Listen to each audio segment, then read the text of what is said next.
Thinking Fast and Slow by Daniel Kahneman is a compelling read for those intrigued by psychology and behavioral economics.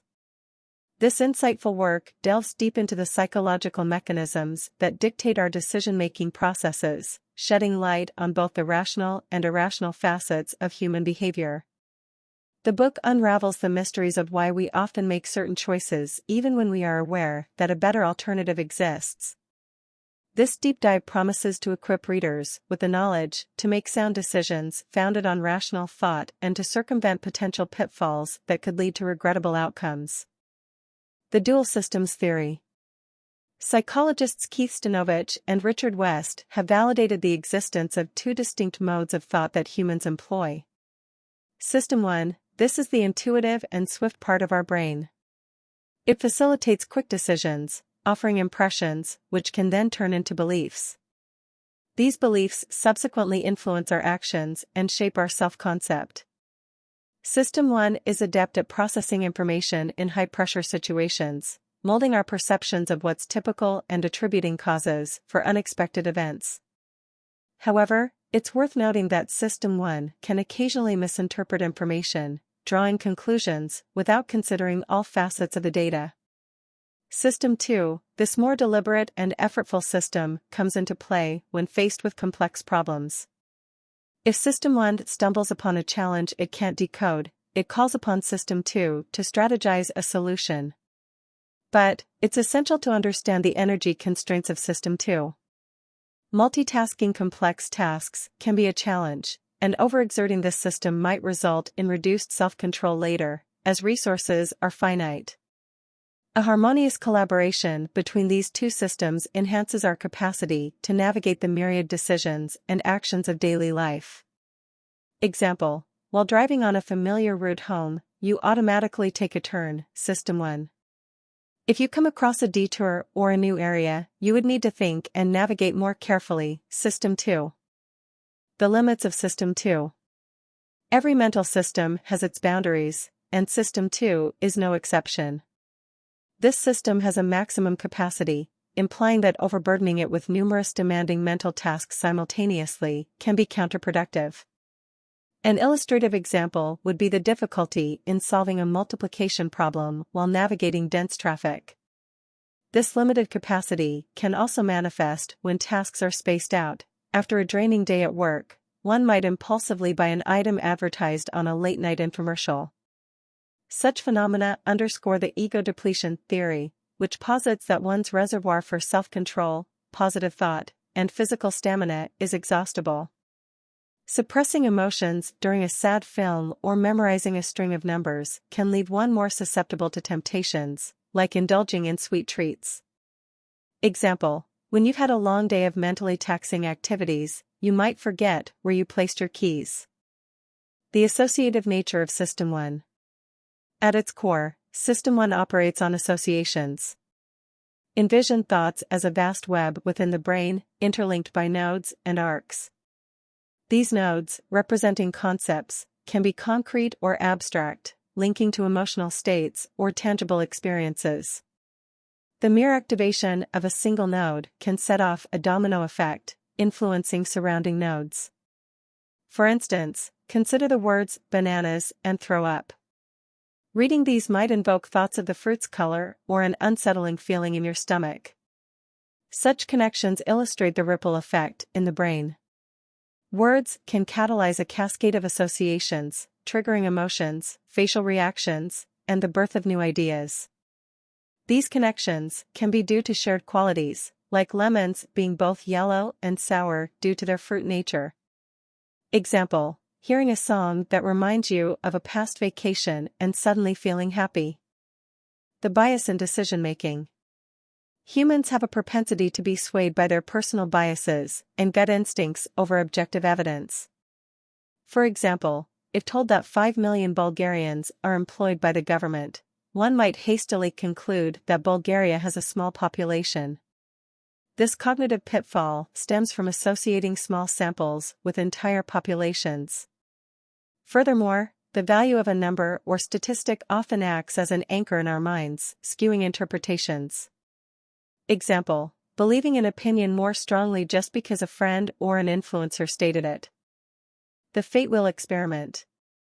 An experiment conducted by Amos Tversky and Daniel Kahneman using a fate wheel highlighted this bias. When University of Oregon students spun a wheel set to land on either 10 or 65, they were then asked about African representation at the United Nations. Strikingly, the number on the wheel influenced their answers, even though it had no connection to the question. This shows the power of arbitrary numbers in guiding our perceptions.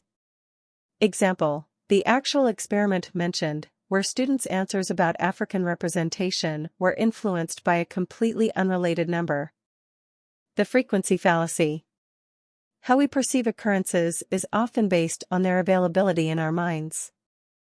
If a high-profile train accident occurs, for instance, people may suddenly perceive train travel as perilous, even if statistically, it remains a safe mode of transportation.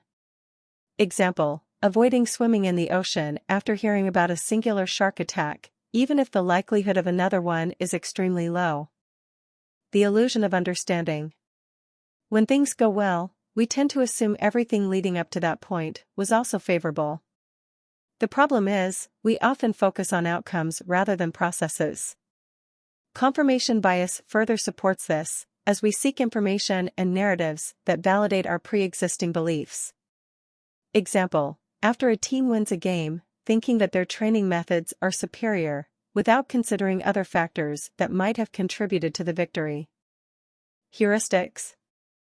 Our mental shortcuts to process vast amounts of information swiftly. Our brains utilize heuristics, mental shortcuts.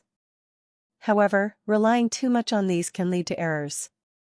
For instance, the substitution heuristic might make us simplify complex questions based on superficial assessments. Additionally, the availability heuristic can skew our perception of probabilities based on recent memories or frequent exposures. Example: thinking it might rain just because the sky is dark, without checking the actual weather forecast. The pitfalls of ignoring base rates. In statistics, a base rate offers foundational data. For instance, if a taxi service operates 80% red cabs and 20% yellow ones, this base rate should guide our predictions about which cab might arrive next. Ignoring these foundational figures can lead to flawed judgments. Example: assuming a friend bought a yellow cab from the aforementioned taxi service without considering the higher base rate of red cabs. Regression to the mean. Everything in nature has a tendency to revert to its average over time.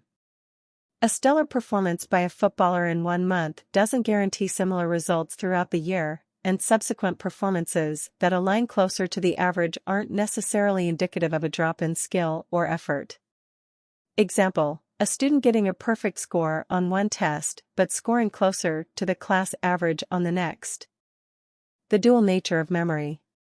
Our perception of past events is shaped by two selves: the experiencing self, which captures real-time emotions, and the remembering self, which records events post factum. Surprisingly, our memories are largely dominated by the latter, making them susceptible to biases like duration neglect and the peak-end rule. A study involving patient recollections of discomfort during colonoscopies exemplified this. Despite longer procedures being logically more uncomfortable, patients with shorter but intensifying pain remembered their experience as worse. Example: recalling a trip as amazing because of one memorable evening, even if most of the trip had mundane moments. System 2 and mental capacity, a link? Is there a correlation between self-control and intelligence? Research suggests that the mental resources required for both might be intertwined. The famous marshmallow experiment by Walter Mitchell showed that children who resisted the temptation of immediate pleasure performed better academically and maintained healthier body mass indices in adulthood.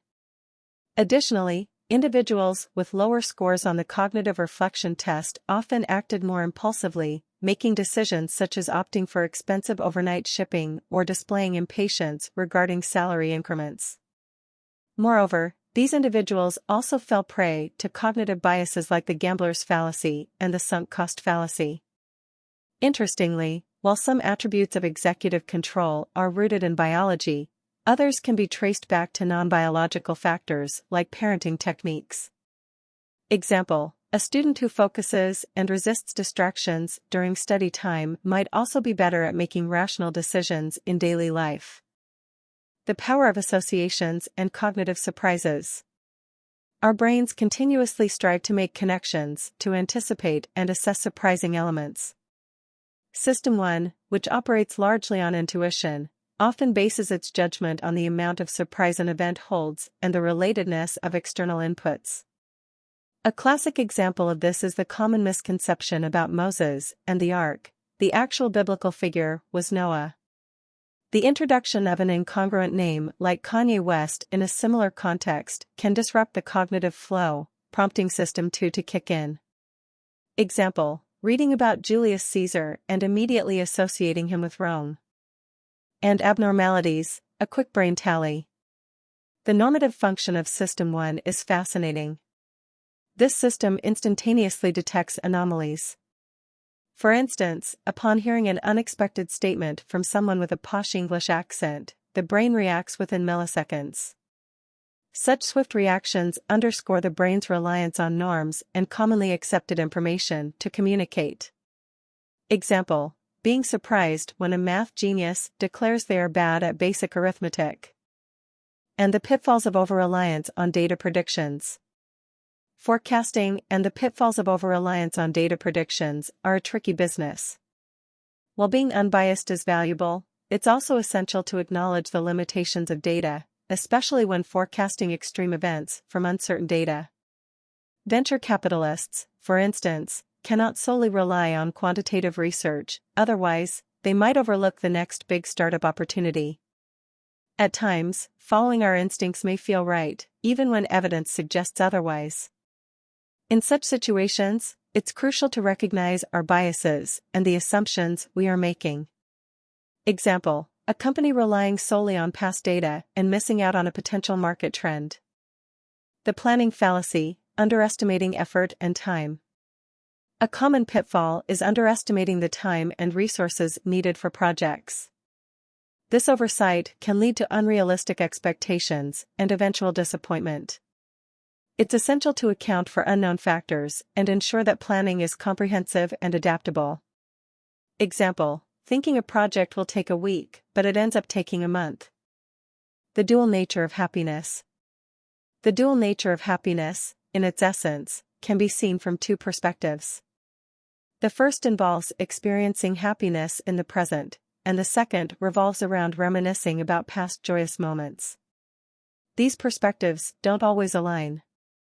A significant aspect of understanding our happiness involves the experiencing self and the remembering self. The experiencing self lives in the present, savoring moments as they come.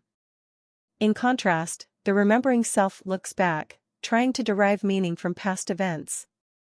Interestingly, our recalling self often holds more influence over our decisions and future choices.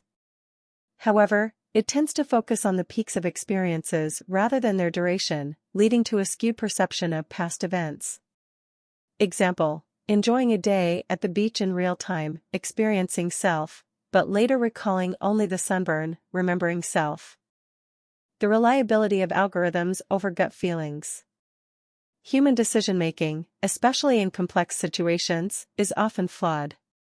From hiring processes to medical diagnoses, humans display a surprising inconsistency. Algorithms, on the other hand, consistently outperform or match human prediction. Their precision, combined with cost efficiency, makes them superior. One prime example of algorithmic accuracy is the APGAR score, developed in 1952 by Dr. Virginia Apgar, which evaluates a newborn's health. Such formulas often offer more accurate results than human judgment, even in seemingly subjective areas like wine pricing. However, the growing dominance of algorithmic decision-making can be unsettling for many. It challenges deeply entrenched beliefs in human intuition and expertise. Many people wrongly overestimate their decision-making abilities, often failing to recognize the limits of their knowledge. Example: a computer program predicting stock market trends more accurately than human traders. Navigating instincts and intuition. Yet, it's undeniable that in certain situations, intuition can be a powerful tool. Both chess players and medical professionals, for instance, can rely on gut instincts. Naturalistic decision-making, NDM, an academic school of thought, emphasizes the value of intuition in consistent environments with immediate feedback. One might argue that the human brain, with its pattern-matching capabilities, is unparalleled. While this might be true in some cases, in chaotic environments, algorithms still prove to be superior. Example: a veteran firefighter instinctively knowing when to evacuate a building before signs of structural failure are evident. You mean a lot to us. Thanks for watching. Subscribe, comment, and like.